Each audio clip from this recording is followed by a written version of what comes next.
गया, जवानी आ गई, जवानी गई, अधेड़ी आ गई, अधेड़ी गई, बुढ़ापा आ गया। अब उम्र और बढ़ती चली जा रही है, खतरे के निशान तक पहुंचती चली जा रही है। कब प्राण छूट जाए किसको मालूम। कौन सा पल, कौन सी घड़ी, कौन सा क्षण आपका और हमारा कौन सा आखिरी है, ये किसको मालूम। पानी जब खतरे के निशान तक होता है तो उसको छोड़ दिया जाता है समुद्र से मिलने के लिए, और उम्र चलते चलते जब खतरे के निशान पर आ जाए तो इस उम्र को भी छोड़ दिया जाए भोलेनाथ से मिलने के लिए। इस उम्र को परमात्मा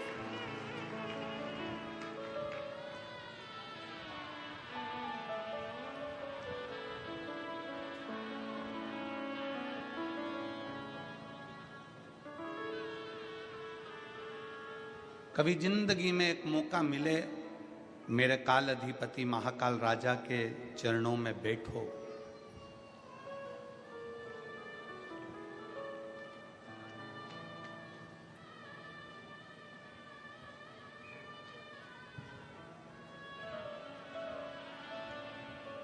हम जहां ठहरे हुए हैं वहां पर कलम थोड़ी देर के लिए ऊपर की ओर गए तो वहां किसी ने पूछा, देव के चरणों में बैठो, हमारी बात क्या महाकाल सुनता है?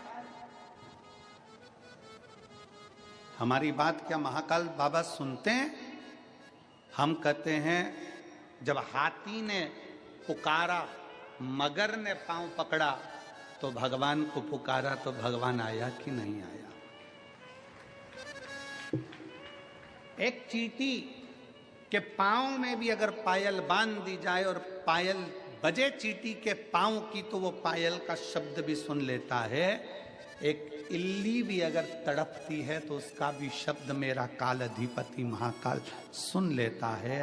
तो संसार में जन्म लेने वाले प्रत्येक मनुष्य की बात शिव सुनता है।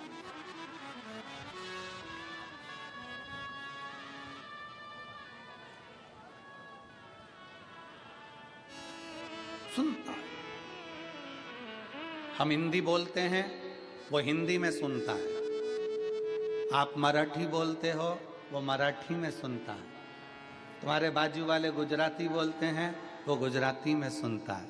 और आगे वाले राजस्थानी में बोलते हैं, वो राजस्थानी में सुनता है।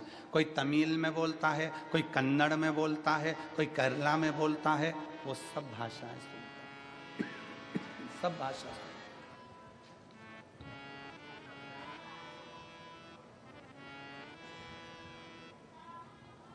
तुम्हें 10-20 भाषा आती होगी, कितनी भाषा आती होगी? आपको और हमको 10-20 भाषाओं का स्मरण हो सकता है, हम समझ सकते हो। पर उससे पूछो, वो चिड़िया की भी भाषा समझता है, इल्ली की भी भाषा समझता है, झिंगुर की भी भाषा समझता है, चूहे की भी भाषा समझता है, पशु और पक्षी की भी भाषा समझता है।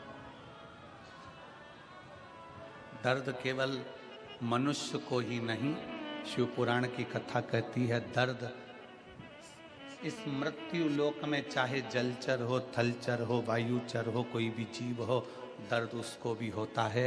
और वो सबका दर्द मिटाने के लिए अपनी कैलाश को छोड़कर, अपनी अवंतिका नगरी को छोड़कर मेरा महाकाल राजा तुम्हारे करीब में आ ही जाता है। दर्द किसको नहीं होता?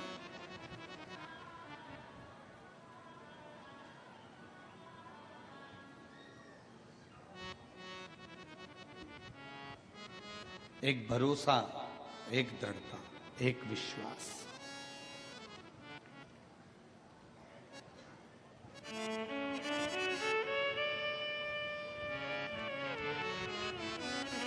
कितना सुंदर किसी ने कहा कि मानो तो मैं गंगा मां हूं और ना मानो तो मैं बहता पानी।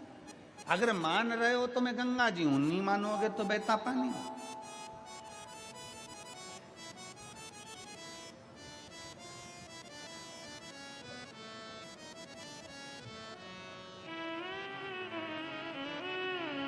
गोदावरी गंगा की एक बड़ी सुंदर कथा है, आप लोगों ने सुनी कि नहीं सुनी वो हमको नहीं मालूम।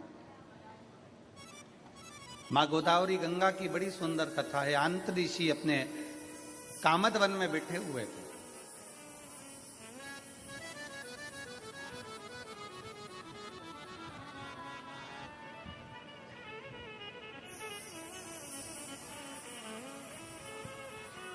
और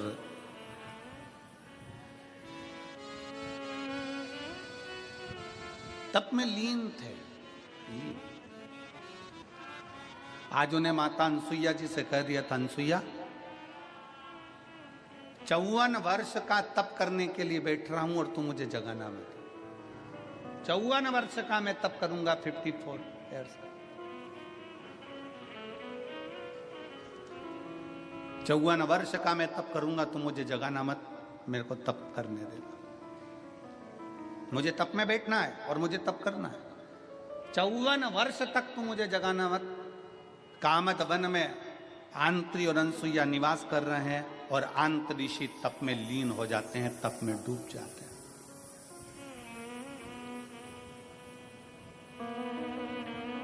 अनसुईया जी को क्या मालूम था कि ये कौन सी लीला होने वाली है, उनको तो कुछ ज्ञात नहीं था। पति दुकान पर क्या कर रहा है, सर्विस में क्या कर रहा है, नौकरी में क्या कर रहा है, फैक्ट्री में क्या कर रहा है, पत्नी को उससे मतलब नहीं है। पत्नी को तो ये मतलब है कि मेरा सुहाग अमर रहे, मेरे बच्चे अच्छे रहें, परिवार में कोई दुखी ना हो, मेरे सास ससुर, मेरे परिवार सब अच्छे से रहे। पत्नी का फर्ज ये है कि वो अपने परिवार का सुख चाहती है। स्त्री क्या चाहती है? अपने परिवार का सुख।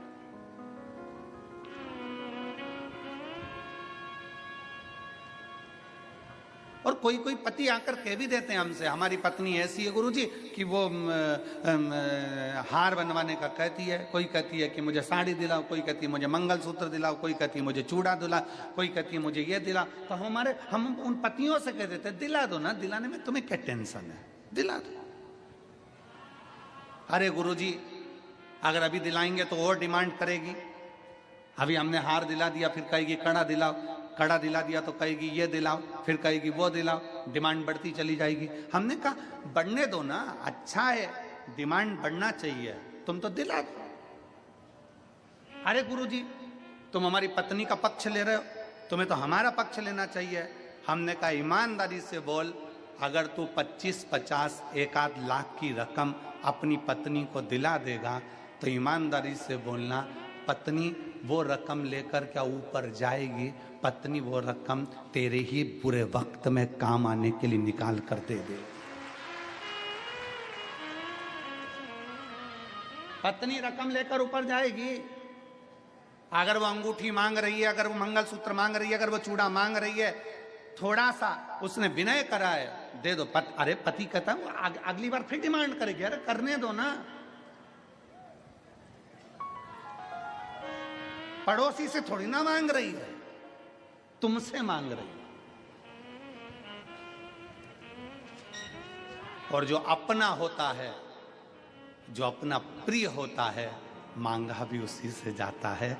जैसे मेरे महादेव अपने प्रिय हैं तो उनसे मांगा जाता है। हमने पहले भी कथा में कहा, कई लोग हमारी इस बात का विरोध करते हैं। कई लोग कहते हैं कि भगवान से नहीं मांगना चाहिए, भगवान को तो देना चाहिए, भगवान से कुछ मत मांगो, भगवान को तो देओ, भगवान से कुछ मत मांगो, भगवान को तो देओ। कई लोग हमारे इस बात का विरोध करते हैं। और हम क्या कहते हैं कि वो तुम्हारा बाप है, वो तुम्हारा पिता है, वो तुम्हारा बाप है, तुम्हारा पिता है। और अपने माँ बाप से मांगने में संकोच नहीं करना चाहिए। माँ बाप के पास बैठो, उससे अपने दिल की बात कहो और मांगो। वो अपना पिता है, अपनी माँ है, उससे क्या।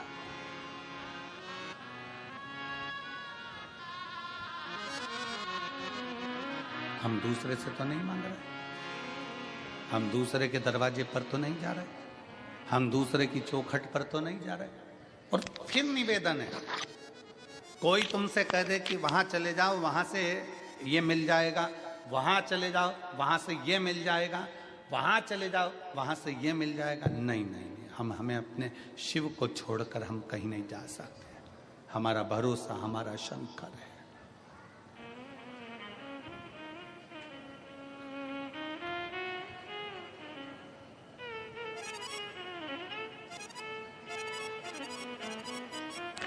हमारा भरोसा हमारा शिव, हमारा भरोसा हमारा शंकर।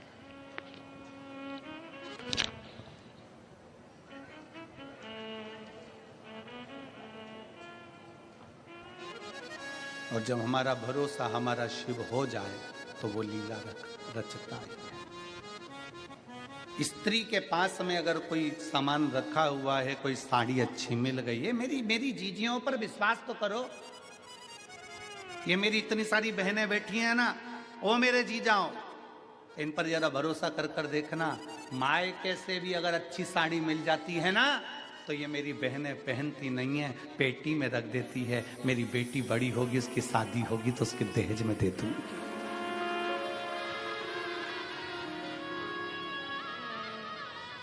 अच्छा गिफ्ट आइटम मामा जी के यहाँ शादी में मिल गया, मौसी के यहाँ मिल गया, नानी क्या गई थी वहां से कुछ अच्छा चीज मिल गई, अच्छा आइटम मिल गया, गिफ्ट आइटम मिल गया, उसको उठाकर पलंग पेटी में रख देती है। क्यों? जब मेरी बेटी की शादी होगी ना, मैं उसको दे दूंगी।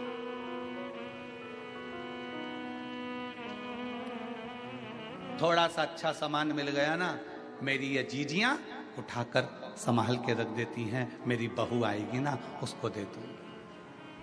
और क्या चाहिए तुमको?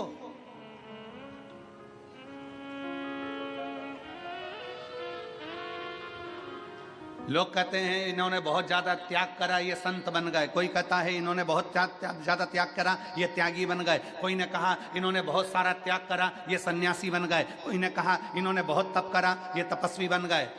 शिव महापुराण की कथा कहती है, घर की स्त्री के आगे सारे संत, साधु, सन्यासी, तपस्वी, साधक, उपासक फीके हैं, क्योंकि उससे बड़ा त्याग कोई नहीं कर सकता। घर की स्त्री के आगे सारे संत, साधु, सन्यासी, तपस्वी, साधक, उपासक फीके हैं, क्योंकि स्त्री के आगे कोई त्याग नहीं कर सकता। एक नारी अपने लिए कोई व्रत नहीं करती। सोमवार का व्रत करती है तो पति के लिए, छठ का व्रत करती है तो बच्चों के लिए, चतुर्थी का व्रत करती है तो पति के लिए। जितने व्रत एक स्त्री करती है वो अपने लिए। बता दो कोई सा व्रत इसमें बताओ, एक शास्त्र में व्रत बता दीजिए जो स्त्री खुद के लिए कर रही है। पति के लिए अखंड सौभाग्य के लिए करेगी, तीज का व्रत अखंड सौभाग्य के लिए करेगी, चतुर्थी का व्रत अखंड सौभाग्य के लिए करेगी, पंचमी का व्रत अपने बच्चों के लिए करेगी, छठ का व्रत अपने बच्चों के लिए करेगी। एक स्त्री अपने लिए कोई व्रत नहीं करती, अपनी उम्र बढ़ाने के लिए कोई व्रत नहीं करती, अपनी सेफ्टी के लिए कोई व्रत नहीं करती। अगर भारत की भूमि की एक नारी अगर व्रत करती है तो अपने परिवार, अपने पति और अपने बच्चों के लिए करती है। इससे बड़ा त्याग कौन कर सकता है? इससे बड़ा तपस्वी कौन हो सकता है? इससे बड़ा सन्यासी कौन हो सकता है? इससे बड़ा साधक कौन होगा?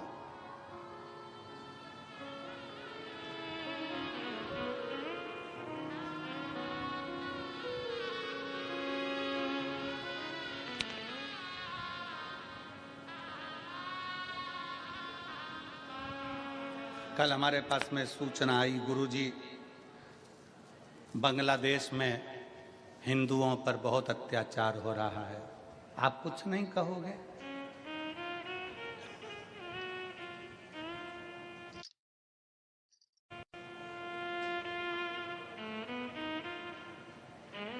हमने कहा बांग्लादेश में हिंदुओं के साथ अत्याचार हो रहा हो या किसी भी देश में अत्याचार हो रहा हो, सभी हिंदू भाई बहनों से निवेदन है, हाथ जोड़ने का समय खत्म हो गया हो तो हाथ खोलने का समय चालू कर दो।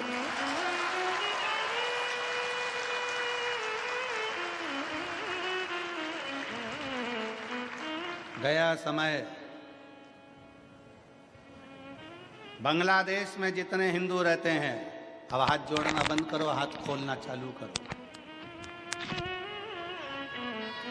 गया समय। मेरी ये बहनें, कई बेटियां, कई बेटी कह देती है, वो अपने पिता से जाकर, अपने भाई से जाकर, अपने रिश्तेदारों से जाकर कहती हैं कि वो लड़का मुझे घूर कर देख रहा था, वो व्यक्ति मुझे छेड़ रहा था, वो मुझे ऐसा कर रहा था। तुम बेटी हो, तुम जीजा बाई हो, तुम अहिल्या बाई हो और तुम झांसी की रानी हो।